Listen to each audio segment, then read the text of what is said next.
Hola amigos, ¿cómo están? Espero se encuentren muy bien. Yo soy Daniela Montañez y les doy la bienvenida a mi canal y a un nuevo episodio de Historias que valen la pena contar, donde damos voz a historias que merecen ser escuchadas.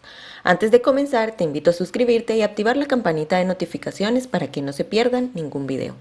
Hoy le damos la bienvenida a una época muy linda, como lo es la Navidad, que espero disfruten mucho. Hoy les traigo una historia que ocurrió en Guatemala y recuerden que cada historia tiene su propio valor y su propia lección. Les invito a que se unan a mí para iniciar con esta historia. En el año 2011, en Guatemala, la violencia contra la mujer fue el tercer delito más denunciado en el país. Es un tema muy serio y doloroso, y es por eso que hoy hablaremos de la historia de Cristina Siecavica, una mujer que desapareció el 6 de julio del 2011 en San José Pinula, Guatemala, y a la fecha aún no ha sido encontrada, y que resultó en una amplia cobertura mediática poniendo en relieve la gravedad del problema.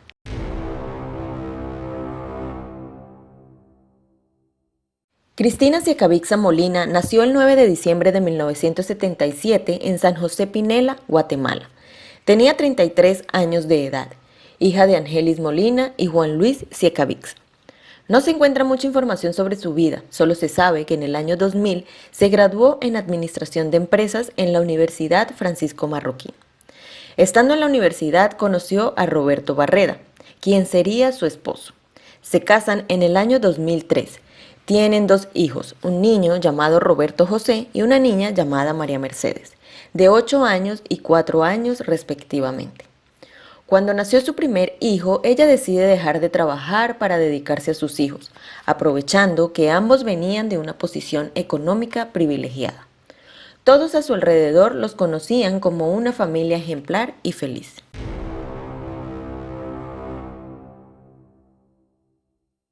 Según las investigaciones del 6 de julio, transcurrió un día normal, después de la fiesta de su pequeño hijo, Roberto, que había sido el día anterior.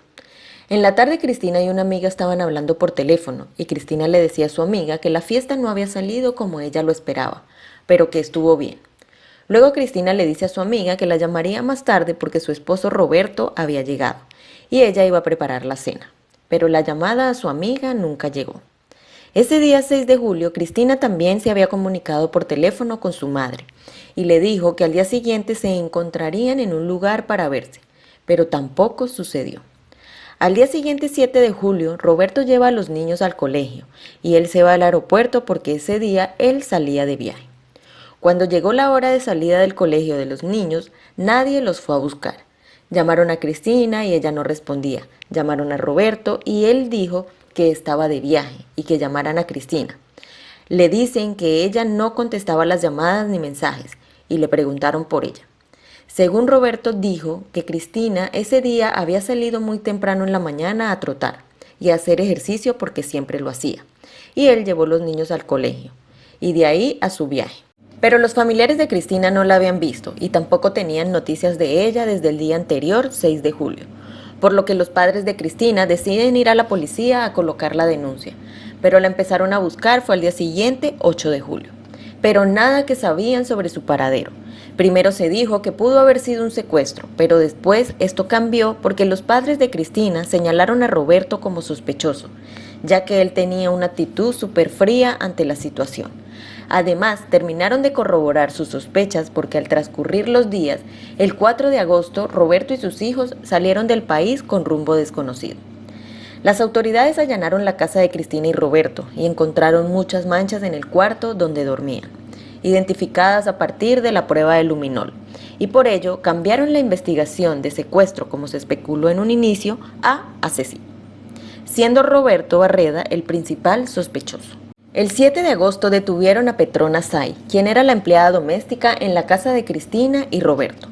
Ella se encontraba en la casa el día de la desaparición de Cristina y se convirtió en la testigo principal de los hechos. Petrona dijo que el señor Roberto y la señora Cristina tuvieron una fuerte discusión ese día y al momento de ella dirigirse a su cuarto encontró el cuerpo de Cristina sobre la cama, pero que Roberto y su familia la amenazaron para que no comentara lo sucedido. El 20 de octubre detienen a la madre de Roberto Barreda, la señora Ofelia de León, quien es exmagistrada de la Corte Suprema de Justicia y de quien se sospechaba que ayudaba a encubrir la huida de Roberto, aparte de que hacía lenta las investigaciones del caso. Pero en marzo del 2013 se le otorgó arresto domiciliario al salir bajo fianza. Luego, a través de un correo anónimo hacia las autoridades, Roberto Barreda fue ubicado el 8 de noviembre del 2013 en Mérida, Yucatán, México, y fue extraditado inmediatamente a Guatemala y vinculado al proceso penal. Sus hijos lo acompañaban y fueron dados en custodia a la familia de Cristina, luego de un conflicto con la familia de Roberto, quien exigía también la custodia de los niños. Durante las audiencias se escuchó la versión de los hechos del hijo mayor, Roberto José, que se encontraba en su habitación el 6 de julio. Su versión coincidía con la de Petrona, la empleada doméstica, en donde se corroboró que todo había iniciado con una discusión que llevó a que Cristina dejara de existir. El 20 de febrero del 2014, Roberto fue acusado por los delitos de feminicidio, maltrato contra personas menores y obstrucción de la justicia. Todo parecía llevar un rumbo fijo, cuando ordenaron encarcelar a Roberto después de una reconstrucción de los hechos en la casa de ambos. Sin embargo, el caso tuvo un giro inesperado cuando el 6 de agosto del año 2020, en plena pandemia sanitaria, Roberto Barreda deja de existir en el Hospital San Juan de Dios por complicaciones respiratorias, confirmado por el Instituto Nacional de Ciencias Forenses INACIF. De igual forma, el caso continuó para Ofelia de León y José Celada Cuevas, quien era investigador privado contratado por Roberto para ocultar las evidencias. La Fundación Sobrevivientes realizó un homenaje en julio del 2024, a los 13 años de la desaparición física de Cristina, para recordar su vida.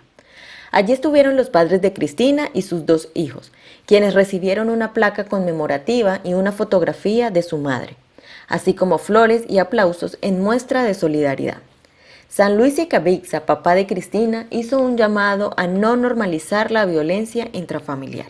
En septiembre del 2024, el Ministerio Público pidió que Ofelia de León y José Celada Cuevas fueran beneficiados con un criterio de oportunidad para evitar el juicio.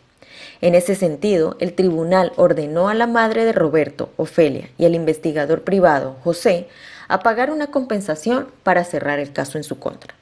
Ofelia deberá pagar como reparación 4,000 quetzales, unos $518 a Petrona SAE, y José Celada 10,000 quetzales, unos $1,295 a los hijos de Cristina Siecavixa. Con esto se cerraría el caso en contra de ellos, pero quedaría la incógnita de qué sucedió con el cuerpo de Cristina. Actualmente, la Fundación de Antropología Forense de Guatemala, FAC, remitió al Ministerio Público un informe con los resultados de sobrevuelo con un dron en donde se marcaron 5 fosas, donde hubo movimiento de tierras en los últimos años, y dicen que ese movimiento de tierra pudo haber sido para el entierro de un cuerpo de manera clandestina, por lo que el Ministerio Público realizará excavaciones en estas 5 fosas para determinar si el cuerpo de Cristina está en alguna de ellas o no. Las 5 fosas están dispersas en un área de 1 kilómetro de largo por 300 metros de ancho. Y bueno amigos, así llegamos al final de la historia del día de hoy. Un hecho muy lamentable, al igual que muchos otros que hemos compartido. Lo que le sucedió a Cristina es uno de los episodios más tristes en la lucha contra la violencia doméstica en Guatemala. Nos vemos en un próximo videito amigos. Si disfrutaron del contenido y les pareció interesante e informativo, no olviden darle un me gusta. También me encantaría conocer sus opiniones sobre este caso. No duden en dejar sus comentarios, siempre con respeto hacia las víctimas y sus familias. Su apoyo nos ayuda a seguir creando contenido que promueve a la reflexión y sobre todo conciencia. Que Dios los bendiga a todos y hasta la próxima. Adiós.